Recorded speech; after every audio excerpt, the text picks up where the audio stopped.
treat your time like money. Treat your time like money and always ask, how can you best spend it for maximum happiness? How can you spend your time in such a way that it gives you the greatest payoff, that it gives you the greatest amount of satisfaction in life? The 10th key to balance is very simple. It's to do more of one thing, you must do less of another. To do more of one thing, you must do less of another. So here's my question. What do you have to do more of, and what do you have to do less of in order to get your life back in balance? And when do you start?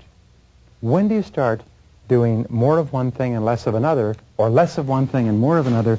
Remember, as we said before, setting priorities in getting balance means setting posteriorities as well. Number 11. Remember that love is the most important thing in the world. Love is not just a happy, emotional thing that you get occasionally. Love is absolutely central to mental and emotional well-being. In fact, one psychologist once said, everything we do in life is either to get more love or to compensate for lack of love. So here are the keys to dealing with love. First of all, accept that love is not peripheral, love is central. Make your family central to your life, not peripheral. Put it in the middle of your life. Plan your whole life around your family. B, treat your spouse, who is the most important love relationship in your life, with special care, which means with kindness, with courtesy, with consideration. Treat your spouse as though he or she were the most important person in the world, because in most cases, he or she is. And number 11C is the universal maxim of Immanuel Kant, which is the question you ask in considering everything, which is, what kind of a family would my family be if everyone in it were just like me? Try to see your family through your own eyes. Try to look at your family from the perspective of how would they act or feel or behave if I treated them the way they treat me, if they treated me the way I treat them. And if you always practice the golden rule with your family, you'll be amazed at how much more sensitive you are to the things you can do or not do that make a difference. Now, number 12, here's the key to balance. I travel 120 to 150 days a year, and people ask me this all the time, and here it is. The key to balance? Do just two things. Especially when your children are growing up, do just two things. And the two things are work and family. It's as simple as that. You see, the major mistake that we make is when we're growing up, we take on an enormous number of things to do, but what happens when we get married and have children and responsibilities, we take on more and more and more, but we don't drop anything off. What you have to do is you have to put all of these other things aside. Now, in doing just two things, number 13 is work all the time you work. Work all the time you work. This is the key to balance. Work all the time you work. Now, here's what happens. Too many people spend too much of their time fooling around at work. What you have to do is you have to put more of yourself into your work. Because every minute that you spend fooling around at work, socializing and wasting time, which causes your work to accumulate, causes you to have to take it home in the evenings and on the weekends, is time that you're taking away from your family. So work all the time you work. When you go to work, work 100%, full blast all the time. Don't let anybody waste your time or detract time from your work, which brings us to number 14. The other part of balance is when you're with your family, be there 100% of the time. Don't be there physically with the rest of your body watching television, looking out the window, talking on the telephone, reading the newspapers, and so on. When you're with your family, practice focused attention and be there 100% of the time. Be right there, if you like, in their face. Do you know, it's an interesting statistic, but according to the American PTA Association, the average parent spends less than 30 minutes per week in one-on-one, face-to-face interaction with their child. You wonder why we have problems with some of our children? It's because parents don't spend time with them. Number 15 is cut back on all the things that cut into family time. Cut back on newspapers. Remember, when you read a newspaper, when one of your members of your family is there and wants to communicate with you, what you're saying is the newspaper is more important than you are. Cut back on television. Cut back on radio. Cut back on outside activities and aimless socializing, because everything that you do that is one of these things is time that you're taking away from the most important people in your life. Number 16, spend unbroken chunks of time with the most important people in your life. In order to learn to love someone, in order to get really close to someone, you've got to spend a lot of time with them. You can't do it sporadically. I often recommend that people take car trips where you can sit in the car with a person for an hour or 2 or 3 hours. It's amazing what you learn spending those unbroken chunks of time. Now here's a rule. Spend 60 minutes every day with your spouse. Not talking about work, not talking about money, but talking about family and life and the future. Now here's the most important rule of all. It's the foundation rule of this whole session. It's the most important thing I've ever learned in balance. It's this. It's quantity of time at home and it's quality of time at work. It's quantity of time at home and it's the quality of time you spend at work. And here's the key. Don't mix them up. Most people make the mistake of mixing them up and try to spend quantities at work and quality at home, and it doesn't work. As a child psychologist said recently, I never met a child in trouble who said, I wish my parents had spent more quality time with me. Number 18, remember, you're always free to choose. You're always free to choose. You're always free to set priorities. You're always free to choose the order or the sequence of events. Is that you always choose what's most important to you. So the most important thing of all is in balancing home and family, balancing the most important people in your life with your work. Always put them first. Always put them on the top. And remember, the whole purpose of time management is this. The purpose of time management is to enable you to get more things done on the outside so that you have more time to spend with the most important people in your life.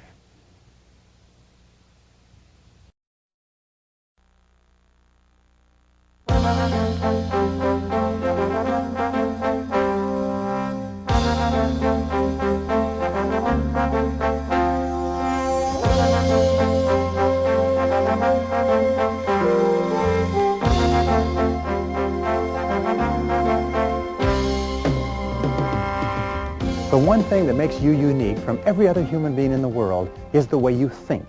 It's the quality of your mind, and especially the way you think about your time and your life. And if you think more effectively, if you think more positively, if you think more constructively about yourself, your time, your life, your activities, your relationships, your work, and so on, you actually improve them all. So in this session, I want to talk to you about the qualities of thinking of truly superior men and women and show you how you can develop them on an ongoing basis as you go about your day-to-day life. The first thing I want to talk about is what is called the development of a personal philosophy of time. A personal philosophy of time. Now, personal philosophy of time also means a personal philosophy of life. What is life? What does it mean? What does it stand for?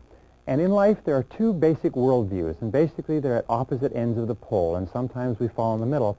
But the first worldview is a benevolent worldview. People with a benevolent worldview are those who have a positive mental attitude, generally speaking, toward themselves and their life. They believe in their own potential. They believe in love and life and beauty. They believe in growing to the realization of their full capabilities. They believe that life is pretty good and that they can have a major impact. They can make a contribution and do something substantial with their lives. People with a benevolent worldview are the movers and shakers and the builders of all of time. Now, the other type of people are those who have a malevolent worldview. These are people who have a negative mental attitude, if you like, and they have, first of all, a negative mental attitude toward themselves. They have a negative mental attitude toward other people, toward the world. They see injustice and oppression. They see unhappiness and misery. They see unfairness and people having a hard life. They have a tendency to be angry and to have low self-esteem, but always a malevolent worldview requires someone or something else to blame, someone or something to criticize, something to be down on. That's why you find that people with a malevolent worldview are always in contra-opposition, or if you like, in conflict with people with a benevolent worldview. In order for you to achieve your potential, remember the most important people, the most productive people, the most creative people are always those who have a benevolent, positive, constructive worldview, and that's your goal. Now, the second part of a philosophy of time management is to take the long view. This is so important, but Dr. Edward Banfield of Harvard University studied success for years and years in this context. He said, what are the characteristics of people that cause them to move up socioeconomically in the course of their lifetime? What are the predictors of upward social evolution? And what he found out was that long-time perspective was the critical factor, that this is an attitude. And people with long-time perspective, as we mentioned briefly before, are those who take a look at where they are now and where they want to be in 20 years. And they make sure that everything that they're doing today is going to help them in the long term. They are willing to work hard today knowing that the payoff will come much, much later. And as you go up socioeconomically, you find that people's time perspective stretches out further and further. So develop the long view. Now, when we say developing the long view, we mean that people with the long view are willing to sacrifice in the short term for benefits in the long term. They're willing to study and prepare and plan and work. They're willing to practice the law of accumulation, which says that every great achievement is an accumulation of hundreds and thousands of efforts that a person puts in that nobody ever sees, but a person is willing to do it, realizing that the payoff will be tremendous.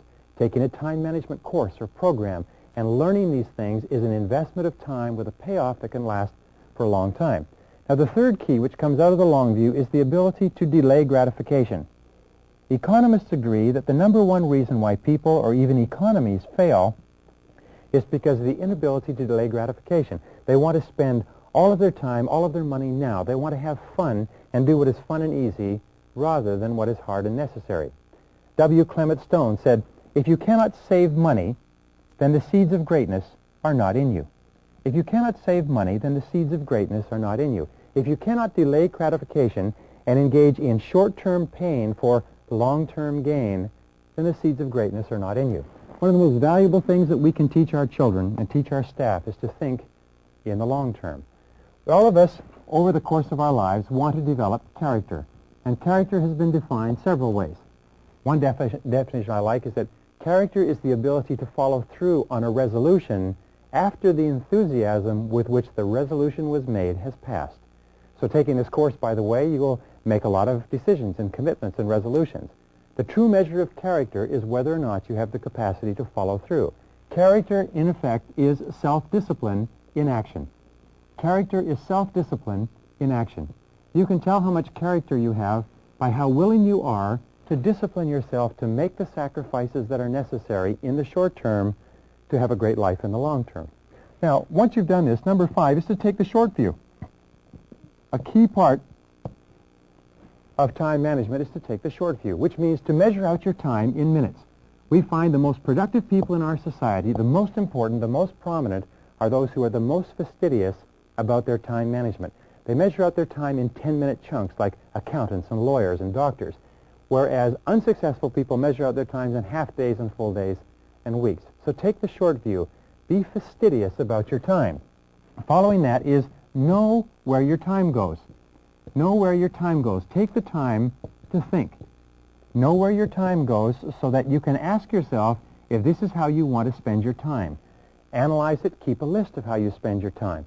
Look and ask yourself all the time, is this consistent with what I want to do and what I want to accomplish? And number 7 is learn how to say no.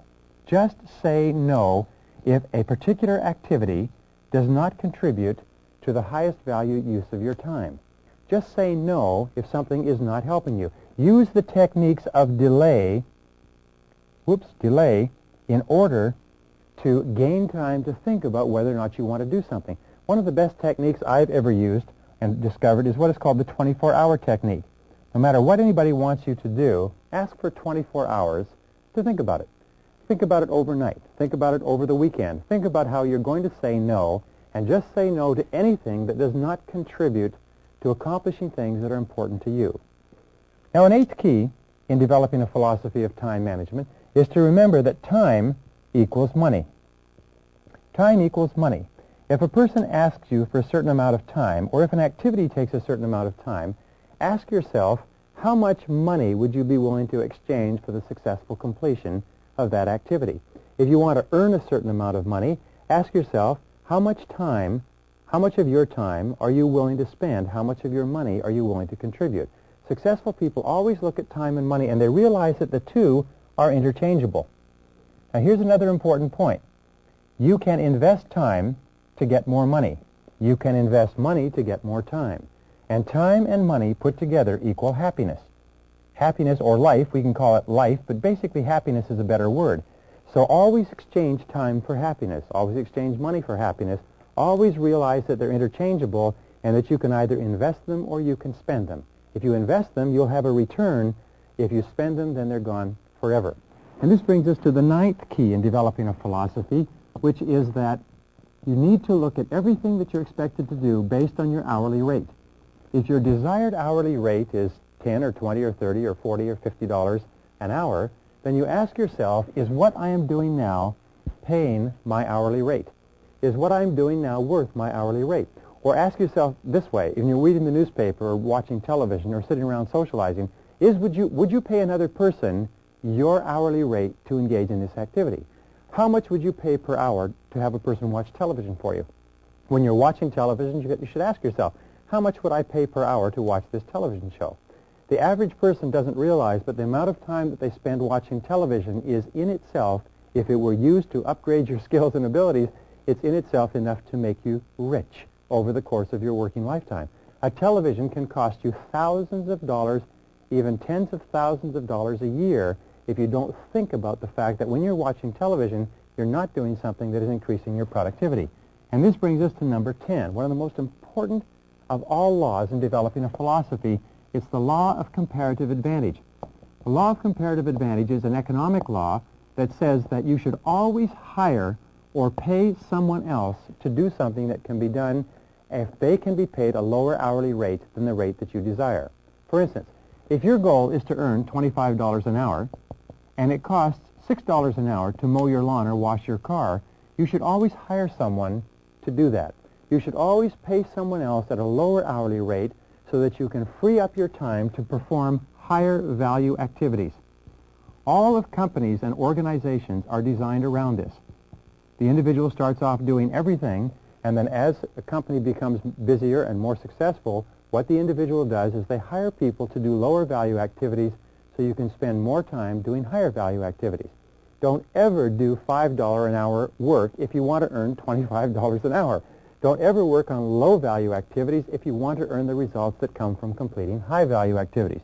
Remember, time is the one irreplaceable, indispensable resource of accomplishment. Is that all accomplishment, all achievement requires time. And if you use it on something of low value, it's gone forever, it's perishable, and you don't have it to work on things that are really important to you. Number 11, remember that time management is a lifelong skill. It's a lifelong commitment. It's not something that you learn and that you put aside. Time management is a discipline, but it's like physical exercise.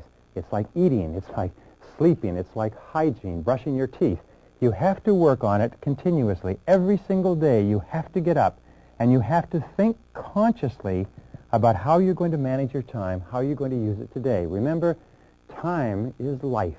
So you have to think continually about how you're going to use your life more effectively. Number 12, lead by example. One of the characteristics of leaders is that leaders lead by example. Leaders have a tendency to look upon themselves and be aware of the impact that their activities and what they're doing is having on others. Leaders are aware that they are role models. So if you want to be an excellent time manager, one of the psychological techniques you can use, as we discussed right at the beginning, is to imagine that everyone is watching you. Imagine that you are setting the standard and that everybody's going to manage their time the way you manage yours. Ask yourself this question. What kind of a company would my company be if everybody in it managed their time just like me? What kind of a family would my family be if everybody used their time in it just like me? And always be asking yourself, as an example, would your world be a better or superior world if everybody did just what you did? The superior person thinks about this all the time. The inferior person puts this aside and refuses to deal with it. Now, the 13th key in developing a philosophy of time management is the importance of balance. The importance of balance, which means the importance of moderation. The Greeks said that moderation in all things is the key to a happy life. Moderation. Now, sometimes people say, well, I don't have time for my family. I don't have time to exercise. I don't have time for this and time for that. Whenever you find yourself getting out of sync with regard to balance, and especially when you feel that you don't have the time, is when you most need to stop and think. So here's the question to ask. What would I do if I only had 6 months to live? If you find yourself working too hard or not spending time in your relationships, not spending time with the people you care about and who care about you, then ask yourself, what would I do if I only had 6 months to live? And if what you would do is you'd spend more time with the important people in your life, the time to start spending that time is now. So what would you do if you had 6 months to live? You know, it's an old joke that doctors say is that they never met a businessman on his deathbed who said, boy, I wish I'd spent more time at the office. The fact of the matter is that balance and moderation in all things increases your productivity, increases your efficiency. And remember, the only reason you're working is so that you can enjoy the great things of life, which are your people, your relationships, the things that make you happy, and so on. Number 14, which brings us to that, is that relaxing, letting go, vacations are a wonderful use of time, is that you need to recuperate. You need to recharge your batteries. So one of the smartest things to do at the beginning of the year is plan all of your vacations in advance. Send them the money. Book the travel facilities and the hotel facilities. Book your vacations in advance and schedule your work around your vacations. Take 3-day weekends whenever possible. Take a week or 2 weeks off in the summer and the winter time, but learn to relax. Also, learn to exercise. Exercising is a valuable use of your time. The more you exercise, the healthier you are, the more energy you have, the more creative you are, and the more capable you are of doing better work when you work. Number 15, make sure that your goals and your values are congruent. Make sure that you're doing the things every day that you love to do. Make sure that you're doing things that you care about and that what you're doing every day makes you happy. Number 16, have regular health exams. Remember that your health is one of the most important parts of your life. Get regular dental checkups, get regular physical checkups. Number 17, eat lightly. Eat light lunches, eat light dinners. You'll have more energy, you'll be less drowsy, and you'll be more productive. Number 18, make a decision to live to be 80. This is perhaps the most important single part of a philosophy of time management, is that you make the decision that you're going to live to be 80 years old and that you organize all of the days and hours of your life so that you feel healthy, you feel happy, you feel terrific, and if you do, you will live to be 80 and you'll enjoy every single minute of it.